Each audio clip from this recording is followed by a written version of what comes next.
À 61 ans, Henri-Claude Ouihima est l'un des piliers de l'économie gabonaise. Il a fait de la banque BGFI l'une des plus importantes du continent.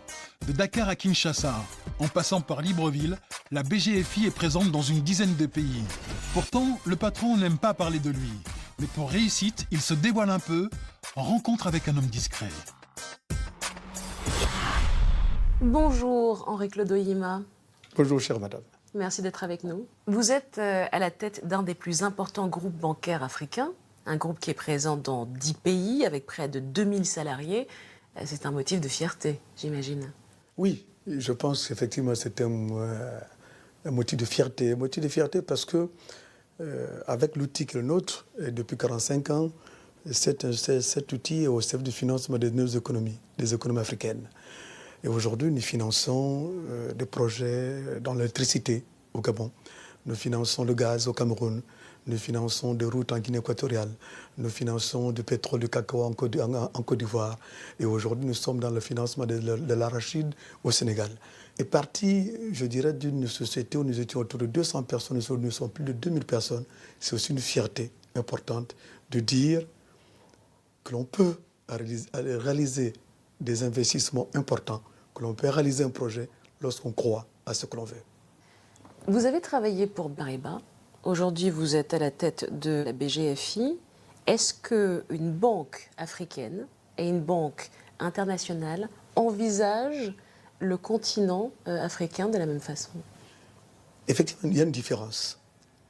La différence en est que le risque pays est réglé, conçu, perçu d'une manière différente lorsqu'on est africain, lorsqu'on est une banque internationale. C'est-à-dire? C'est-à-dire que nous ne considérons pas le risque pays comme étant un risque en tant que tel, puisque nous sommes déjà dans le pays. Deuxième chose, c'est que le fait pour nous de connaître le continent nous permet de mieux circonscrire et de mieux apprécier les risques que nous prenons sur le continent. Donc on peut plus facilement accompagner les entreprises qui sont installées sur notre continent par rapport à une banque internationale qui, elle, doit d'abord savoir quel est l'environnement, les hommes et le contexte du moment. Oui. Donc c'est l'avantage que nous avons, nous, banques africaines, par rapport aux banques dites internationales. Mais après tout, nous sommes aussi des banques internationales.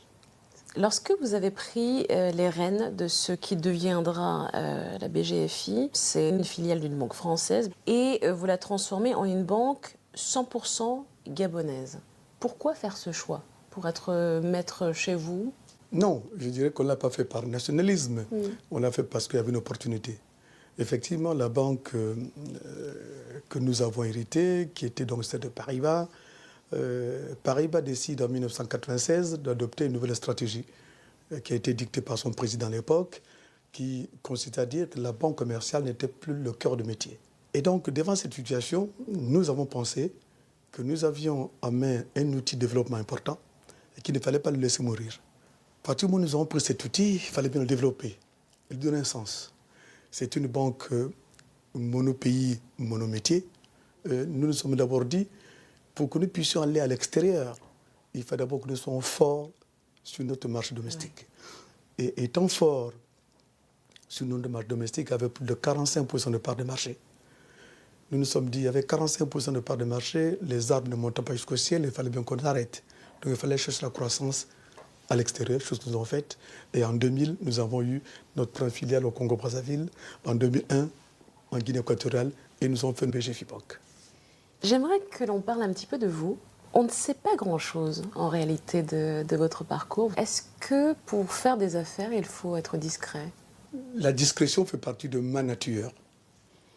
Et puis pour réussir dans les affaires aussi, je pense, il faut avoir certaine dose de discrétion. Pourquoi? Parce que le monde des affaires est un monde qui est différent du monde politique. Le monde politique, on a besoin de se faire connaître. Le monde des affaires, on a besoin d'être pragmatique. Et ce sont les résultats qui doivent parler pour vous. Donc je choisis cet angle-là, en faisant moins de communication sur moi-même, mais en faisant de communication beaucoup plus sur l'institution que je dirige, et au travers de l'institution, ma modeste personne apparaît. Est-ce que vous acceptez qu'on creuse un tout petit peu? Puisque je suis là. Vous êtes né en 1956. Vous avez grandi dans la province de Otooué, oui. Au Gabon. C'était comment, votre enfance? Moi, j'ai une enfance modeste, dans la mesure où mes parents ont divorcé très tôt. Donc, j'ai grandi avec ma mère, sous l'aile protectrice de mes oncles. Donc, tout comme mon garçon de l'époque, ben, j'ai appris les activités à la fois sportives, faire la chasse, faire la plantation, accompagner ma mère. Ensuite, j'ai réussi à mon entrée en sixième, c'est comme ça on l'appelait à l'époque, où je me suis déplacé vers la capitale provinciale qui est Franceville. Et là, j'ai fait mes études jusqu'à avoir mon BEPC au lycée d'État de Franceville. Et en 1977, mon oncle, qui se trouvait aux États-Unis, m'a demandé de le rejoindre. Parce que la tradition africaine veut que lorsqu'un oncle réussit, il a toujours un neveu ou un petit-fils qui l'accompagne. Et voilà, me voilà donc aux États-Unis, à Washington, D.C. Donc vous voyez que le traumatisme est parti de Franceville-Ngoni, arrivé à Washington, D.C., où vous êtes sous le feu de tous ces éclairages, ça choque. Ça a été un moment important de votre parcours, je crois. Hein. C'était un moment important parce que je suis parti, je dirais, du monde classique qui était le mien, dans lequel j'étais habitué, avec cet environnement et mes amis, et me retrouver donc à Washington, D.C., dans un monde complètement différent. Pourquoi ne pas avoir continué votre carrière aux États-Unis? Je n'ai pas continué ma carrière aux États-Unis parce que j'avais fait la promesse à ma mère de revenir et de l'aider. Oui. J'aurais pu, parce que c'est pas la tentation qui a manqué, dans la mesure où, quand j'ai fini mes études, je rentre chez Citibank. Et Citibank m'embauche à New York. Mais comme j'avais fait la promesse à ma mère de revenir et de m'occuper d'elle, je dis revenir au Gabon. Le premier village électrifié de la région dont vous êtes issu est le vôtre, le village de votre enfance. Écoutez, oui, nous avons fait un effort important. Donc, nous avons une association que nous appelons Tchoumou, dont j'assure la présence aujourd'hui. Nous avons, de par nos propres moyens, mis en place un dispositif d'électrifier toute la ville. Et effectivement, c'est une ville qui est très belle, qui s'appelle Ngoni, que nous appelons la ville lumière, où toutes les rues sont bien éclairées. Effectivement, ça fait partie de nos belles réalisations dans la province. Vous avez parlé d'apporter quelque chose au continent africain. Votre banque a aussi mis en place un centre de formation. Pourquoi ce choix? Ça fait partie des choses que nous voulons apporter à l'Afrique. Nous nous sommes dit qu'il fallait que nous arrivions à porter, je dirais, la solution interne par nous-mêmes. Puisque nous n'arrivons pas à trouver les compétences nécessaires. Avec cette inadéquation de formation-emploi, formation publique, emploi privé. Et donc nous avons développé cette école que nous avons appelée donc BGFI Business School pour former, d'abord dans un premier temps, par égoïsme, nos propres collaborateurs internes. Lorsque nous avons atteint un certain niveau, nous nous sommes dit qu'il fallait qu'on partage cette expérience. Donc vous formez pour vos concurrents aussi? On ne fait pas pour nos concurrents, on fait pour l'Afrique. Nous avons des élèves qui viennent de Côte d'Ivoire, qui viennent du Sénégal, qui viennent du Cameroun, du Congo-Brazzaville, de la Guinée équatoriale. Donc vraiment, c'est une école qui est ouverte. Nous dépensons beaucoup d'argent. On ne veut pas faire de bénéfice par cette école. Le bénéfice, nous voulons l'avoir par le produit issu de cette école.